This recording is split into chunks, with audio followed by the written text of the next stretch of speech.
Good morning. I wish I could say it's good to see everyone here this morning because I miss seeing all of you. I miss our family here at Kings Ridge, and I hope this time in which we have had to be apart, I hope it's reminding all of us of the blessings of worshiping together with brothers and sisters in Christ. There have been very brief circumstances in the past that have prevented us from being able to meet together, the occasional ice storm or heavy snow. But this is the first time, at least within most of our lifetimes, that brethren have been apart for an extended period of time. If the Lord wills, the time won't be too far off when we will all be able to come together once again to worship God.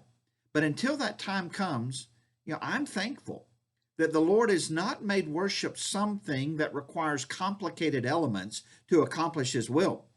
Even though it's not ideal, in our homes we can still sing, pray, study His Word, remember the Lord's death.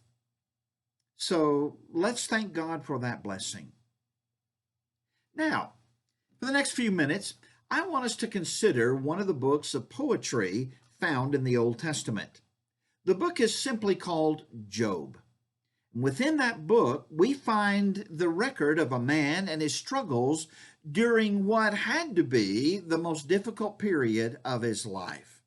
So go with me to the book of Job, chapter 1, and let's begin reading in verse 1. Job chapter 1 and verse 1. Here we read, "There was a man in the land of Uz whose name was Job. And that man was blameless and upright, and one who feared God and shunned evil. And 7 sons and 3 daughters were born to him. Also his possessions were 7,000 sheep, 3,000 camels, 500 yoke of oxen, 500 female donkeys, and a very large household, so that this man was the greatest of all the people of the East." Now the book of Job presents us with some valuable insight concerning life and its difficulties. And in our lesson this morning, we just don't have the time to discuss all of the lessons that can be learned from this book, but I want us to focus on what I believe is one of the main themes to be found in Job. Now, that theme is introduced in Job chapter 1, verses 20 through 22. Prior to these verses, if you've read the first chapter before, you know that Satan falsely accuses Job of serving God only for material gain. And Satan says, if you were to take away all of these riches and wealth that you've given to Job, Job would turn against you and curse you to your face. And so the devil launches an effort to take away all of the material blessings and comforts that Job had enjoyed, with the goal of trying to cause Job to turn away from God. Verses 13 through 19 tell us that in the course of one day, Job lost his herds of oxen and donkeys and the servants that tended them. He lost his entire flock of sheep along with all of the shepherds. He lost all of his camels and the servants who cared for them. But most tragically, after hearing news of all these other losses, a servant runs up and tells Job that his 7 sons and 3 daughters have been killed in a terrible accident. Now, personally, I cannot even begin to relate to what Job went through, especially the loss of all of his children. But after all of these tragic events, we can read of Job's initial reaction in Job chapter 1. Now let's read verses 20 through 22. Job chapter 1 verse 20 says, "Then Job arose, tore his robe, and shaved his head. And he fell to the ground and worshipped. And he said, Naked I came from my mother's womb, and naked shall I return there. The Lord gave, and the Lord has taken away. Blessed be the name of the Lord." In all this, Job did not sin nor charge God with wrong. Now, verse 22 gives us a hint of the main theme in the book of Job, but we'll come back to that here in just a minute, because the book is not yet finished with describing Job's plight. Because in chapter 2, we read that Satan struck Job with painful boils from the soles of his feet to the top of his head. So on the top of the loss of his children and his livelihood, Job now has to contend with this horrible physical affliction of painful sores covering his body. And even his wife seemingly turns against him and tells Job to just curse God and die. But we read Job's reply to her. Job chapter 2, verse 10, where he says, "Shall we indeed accept good from God? Shall we not accept adversity?" In all this, Job did not sin with his lips. Now, in the next 35 chapters, Job seeks answers to a question that humans have asked since the time of creation. Why? Why has this happened to me? And consider this. When are we most apt to ask why? Why did this happen to me? Or why are these events occurring in my life? Isn't it when we're facing very difficult and tragic moments? I mean, the book of Job reminds us that there are some things that are beyond our ability to control, to explain, or even to understand. And we must be careful during these times not to speak beyond what we can know, especially when it comes to what God may or may not be doing during these difficult times. Fortunately, as we just read in Job chapter 2, verse 10, in all this, Job did not sin with his lips. Job does not foolishly and falsely charge God with all of these bad things that are happening to him. But he does want to know why. And in the following chapters, Job continually states that he's done nothing to deserve these kinds of tragedies in his life. Now, Job has 3 friends that come to him during this time, and his friends are not silent. They each give him their own explanations of what they think God is and is not doing during Job's trials. Let's look at what they said and let's learn from their mistakes. Now, the first friend to offer his insight is Eliphaz, the Temanite. Eliphaz thinks that he's got this all figured out. I mean, look at what he says to Job in Job chapter 4. Turn over to Job chapter 4. Let's begin reading in verse 7. Job chapter 4, verse 7, where Eliphaz says, "Remember now, who ever perished being innocent? Or where were the upright ever cut off? Even as I have seen, those who plow iniquity and sow trouble reap the same." Now, Eliphaz doesn't directly accuse Job, but he asks these questions to point out what he believes is the explanation for Job's suffering by asking, who ever perished being innocent? Or where were the upright ever cut off? Eliphaz is really accusing Job and telling him, Job, you're not innocent and you are not upright.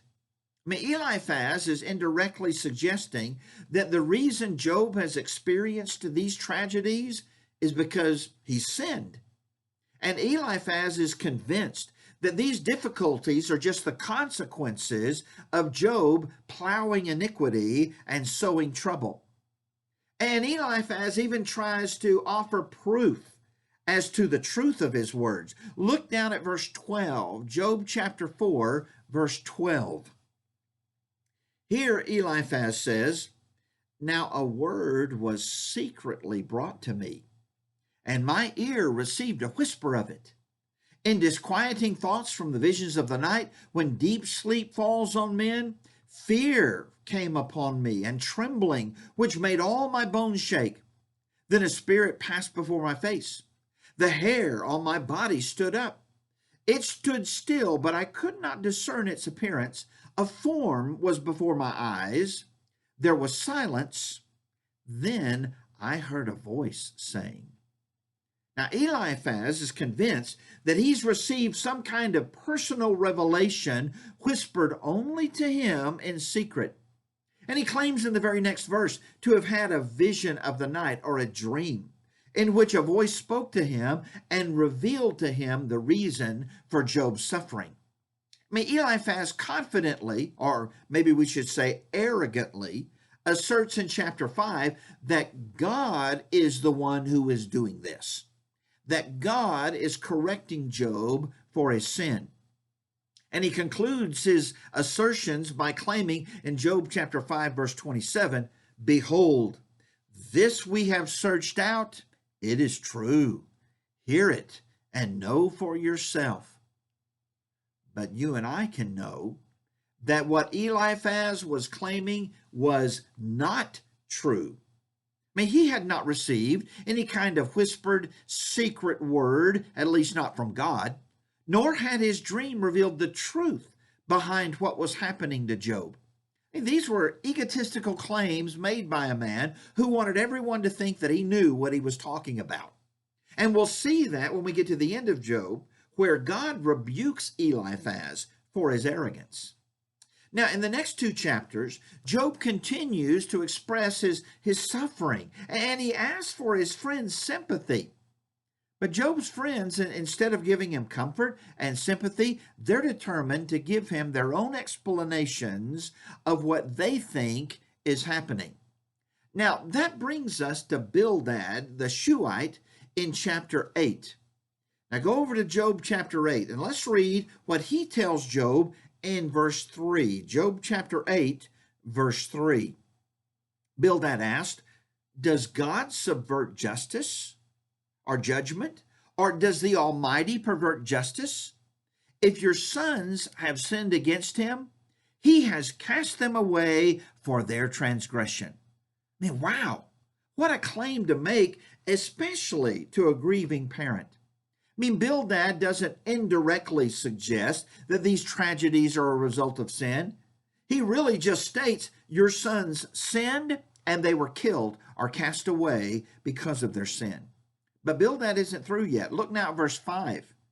In verse 5 he says, "If you would earnestly seek God and make your supplication to the Almighty, if you were pure and upright, surely now he would awake for you and prosper your rightful dwelling place." Now, this apparently was a common belief in Job's day. Many people, like Bildad, thought that only good things happen to good people, and bad things, well, they only happen to bad people. And Bildad even offers proof to the truth of what he is saying. He says to Job in Job chapter 8, verse 8, "For inquire, please, of the former age, and consider the things discovered by their fathers. For we were born yesterday and know nothing, because our days on earth are a shadow.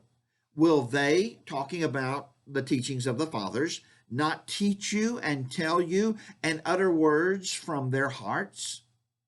So Bildad tells Job, we need to listen to the things that our fathers discovered. We need to trust in the traditions that have been handed down from generation to generation. I mean, our ancestors can't be wrong. So he's basically saying, our ancestors taught this. Everybody knows this. I mean, it was just a common traditional view that most people had back then, and really, many people believe the same today, that God is the one who afflicts us with calamities and difficulties as a punishment for our sins. Well, let's take a little side journey here and use Bildad's example to make application to what we are experiencing in our time.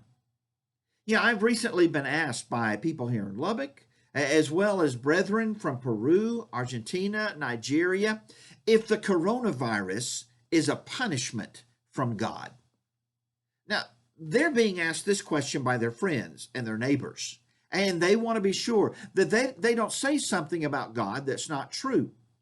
And many people believe that. Many people believe that God is responsible for everything that happens on this planet.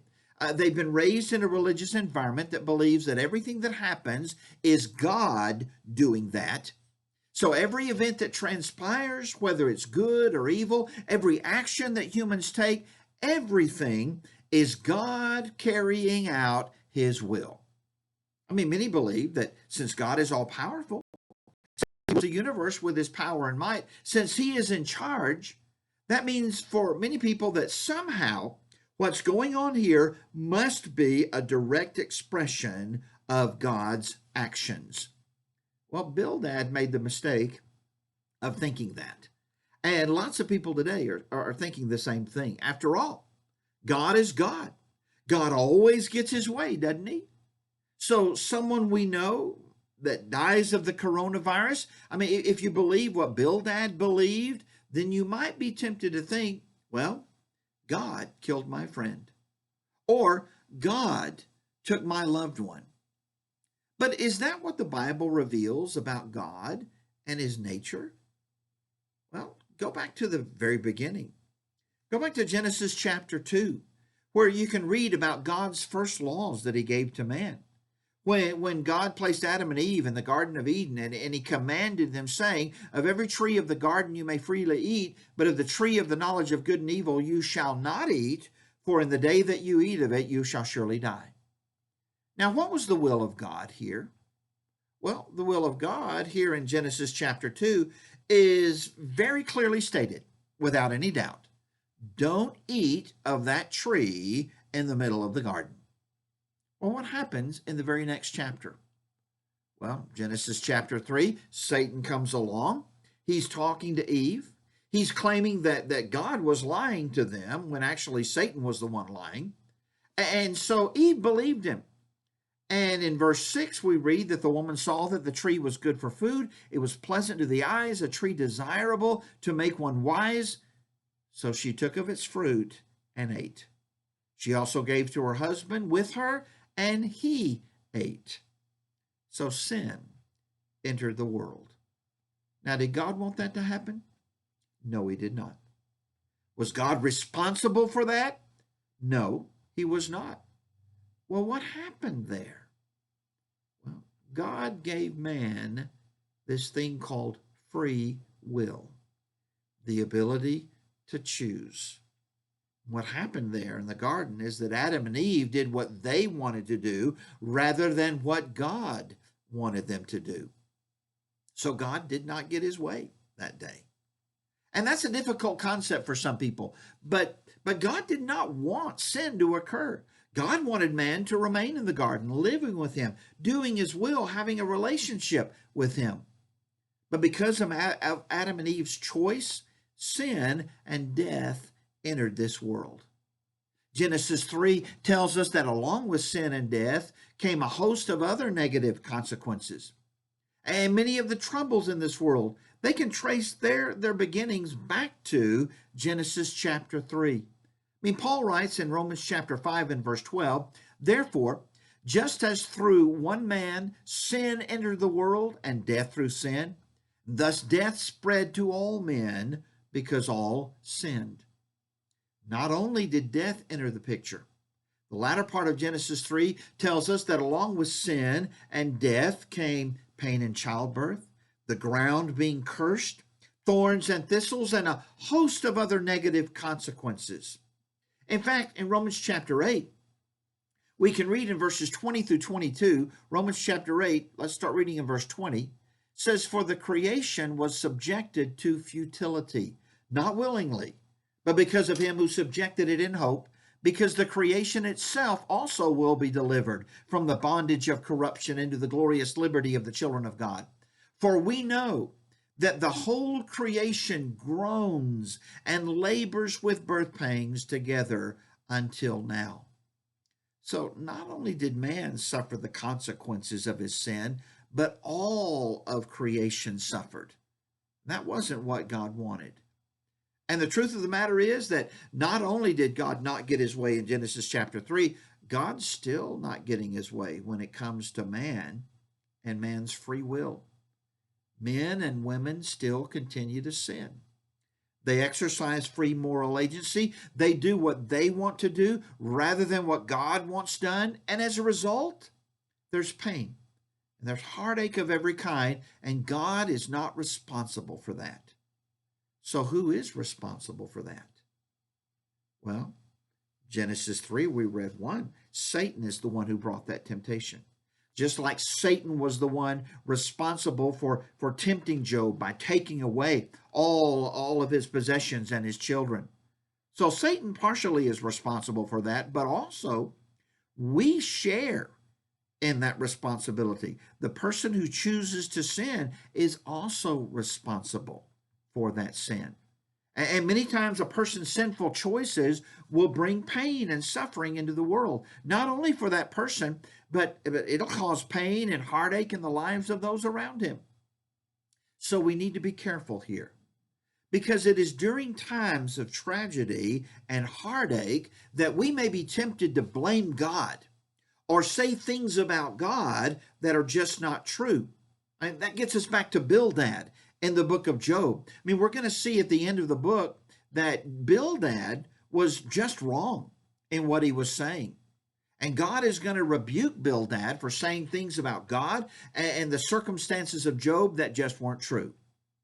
We need to remember that just because this is what almost everyone else believes, or just because this is the traditional viewpoint, that doesn't necessarily make it the right viewpoint. But now, let's look at what a third friend has to say to Job. His name is Zophar. Zophar the Naamathite. And we find him in Job chapter 11. Look at what he says to Job in verse 5. Job chapter 11, verse 5. Here Zophar says, "But oh, that God would speak and open his lips against you, that he would show you the secret of wisdom, for they would double your prudence. Know therefore that God exacts from you less than your iniquity deserves." I mean, what a brash statement. Zophar not only claims that God is doing this to Job, but Zophar also indicates that he somehow knows the extent of Job's sins and that Job is receiving less punishment than he deserves. Now, Eliphaz indirectly suggested that Job was suffering because of sin. Bildad outright said it. But Zophar goes even further by claiming that Job isn't being punished enough. And unbeknownst to Zophar, God had already stated in Job chapter 1, verse 8, that Job was a blameless and upright man, one who feared God and shunned evil. But Zophar, he boldly asserts in Job chapter 11, verse 14, that Job is holding iniquity in his hands, and Job has allowed wickedness to dwell in his tents. And Zophar ends his speech in Job 11:20 by self-righteously stating, and he's directing his words at Job, that the wicked would fail and would not escape. Zophar didn't have a clue regarding Job's innocence. And Zophar did not know what role, if any, God played in these terrible tragedies that had come upon Job. And we'll see at the end of the book that God's going to rebuke all three friends, Eliphaz, Bildad, and Zophar, for sinning and falsely stating that God was the one who did these things to Job. Now, there's one other character in the book of Job that we need to mention, a young man by the name of Elihu. Now, he's been listening to this debate between Job and his three friends, and he waits before saying anything because he's significantly younger than the other men. But Elihu says in Job 32, in verses 18 through 20, that he feels compelled to say something, that he's just going to burst if he tries to hold in his words any longer. And he reminds the other men in Job 33, verse 12, that God is greater than man. And in verse 13, that God does not have to give to man an accounting of any of his words. So Elihu begins his answer to Job by stating a truth that we should all begin with when considering some of the deeper, more profound things of life and things concerning God. And that truth is, God made us. He is the creator, and we are his creation. He is God, as the psalmist says in Psalm 100, verse 3, and we are not. So before we open our mouths and foolishly charge God with bringing tragedy into our lives, we need to remember the words of Elihu and what he said in Job 34, verse 10. He says, therefore listen to me, you men of understanding. Far be it from God to do wickedness, and from the Almighty to commit iniquity. He says in Job 34 and verse 12, surely God will never do wickedly, nor will the Almighty pervert justice. Elihu reminds Job and the other three men that God transcends our physical realm. He basically says this in Job 36 and verse 26. Elihu says, behold, God is great, and we do not know him, nor can the number of his years be discovered. And he says in Job 37 and verse 5, God thunders marvelously with his voice. He does great things which we cannot comprehend. So there's just some things about God that are beyond our experience and our ability to know and understand. And it seems like Elihu's words are a prelude to God's appearance and what God is about to say. Now, Job had been asking God to give him an answer as to why these tragedies had happened to him. And so God appears to Job in the beginning of chapter 38, Job chapter 38. Now, through his conversations with his friends, Job had been asking for the opportunity to ask some questions to God directly. Because from Job's perspective, it seemed to Job that God was deliberately distancing himself from his problems. Job thought God was refusing to hear him and come to his defense. And so in chapter 38, God comes to Job, speaks to Job from the midst of a mighty whirlwind or storm.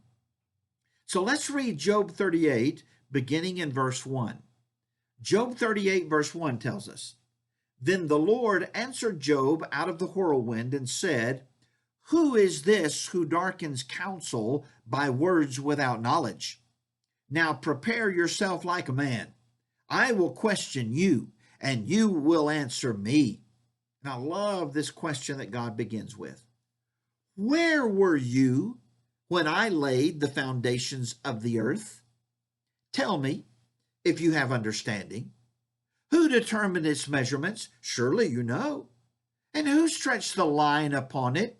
To what were its foundations fastened? Or who laid its cornerstone when the morning stars sang together and all the sons of God shouted for joy? I mean, God is asking Job, who are you to question how I, the Creator, am running the universe?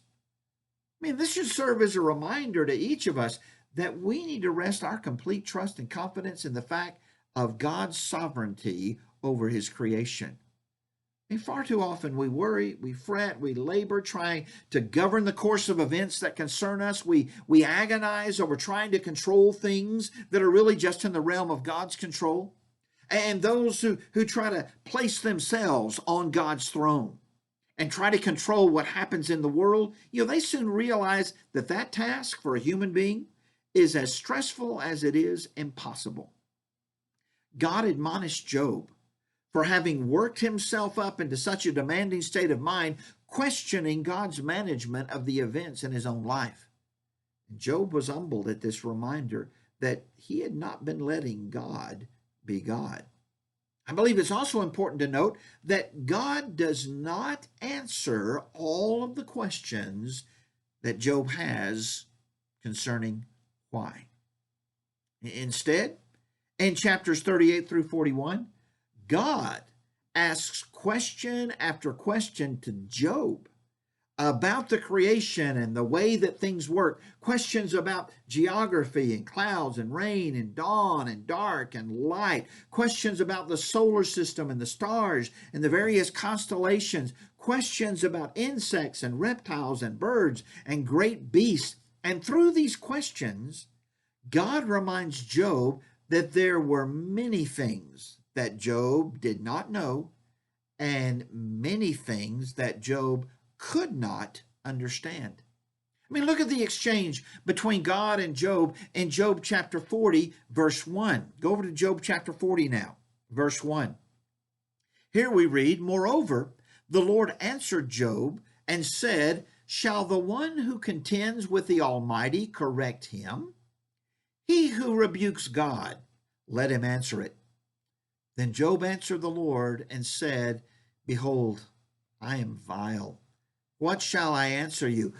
I lay my hand over my mouth. Once I have spoken, but I will not answer. Yes, twice, but I will proceed no further." I think we need to follow the advice of Job at times when we are out of our realm of knowledge. I mean, the book of Job reminds us that there are some things and there's some events that are beyond our ability to explain or even understand. And we have to be careful during these times not to speak beyond what we can know. We should not speak as Job's friends spoke when they thought they knew God's role in Job's circumstances. And sometimes it's just best to put our hands over our mouths and quietly trust that God knows what's going on and He will see us through whatever tragedies may come our way. And if we find ourselves asking why, we need to understand that we may not get all of our questions answered to our satisfaction. We may just need to acknowledge what Job says in Job chapter 42, verse 2. Look at Job chapter 42 and verse 2, where Job says, I know that you can do everything, and that no purpose of yours can be withheld from you.